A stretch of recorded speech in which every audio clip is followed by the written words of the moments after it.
Everyone, అందరూ ఎలా ఉన్నారు? అందరికీ వరమహాలక్ష్మి పండుగ శుభాకాంక్షలు. సో ముందుగా మార్నింగ్ అయితే మొత్తం ఇల్లంతా క్లీన్ చేసేసి పూజ అయితే చేసేసుకుంటున్నాను అనమాట. మార్నింగ్ దీపం పెట్టేసి మిగతా పనులన్నీ కంటిన్యూ చేసుకుంటున్నాను. యాక్చువల్గా ఈ వ్లాగ్ ఎక్కువగా తీయలేదన్నమాట. సో చాలా బిజీగా ఉంటుంది, మా ఆయనకి ఆఫీస్ కూడా ఉన్నిందనమాట. సో అయినంత వరకు తీశాను. సో ఫైనల్గా దేవుణ్ణి పెట్టేదైతే కంప్లీట్గా తీసాను అన్నమాట. సో ముందుగా నైవేద్యం కోసం పాయసం అయితే చేస్తున్నాను. పాయసము, చిత్రాన్నం, మళ్ళీ బెల్లం పొంగలి మొత్తం చేశాను, కానీ అన్నీ షూట్ చేయలేదు నేను. సో పాలు ఆల్రెడీ కాసి పెట్టేసింది అనమాట. తగినంత షుగర్ యాడ్ చేసుకుని పొంగొచ్చిన తర్వాత షుగర్ అంతా మెల్ట్ అయిపోయి ఉంటుంది కదా, ఇప్పుడైతే సేమియాని యాడ్ చేస్తున్నాను. సో మళ్ళీ ఇది ఒక బాయిల్ వచ్చిన తర్వాత మనం బాదం పౌడర్ అయితే యాడ్ చేసుకుంటాం అనమాట.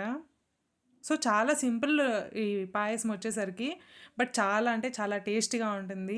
సో డెఫినెట్గా ట్రై చేయండి నెక్స్ట్ టైం ఎప్పుడైనా చేసేటప్పుడు. ఇంకొక బాయిల్ వచ్చిన తర్వాత ఇలా మూత పెట్టేసి సపరేట్గా పెట్టేయాలన్నమాట. కొంచెం ఎక్కువ పాలు ఉండేటట్టు చూసుకోండి.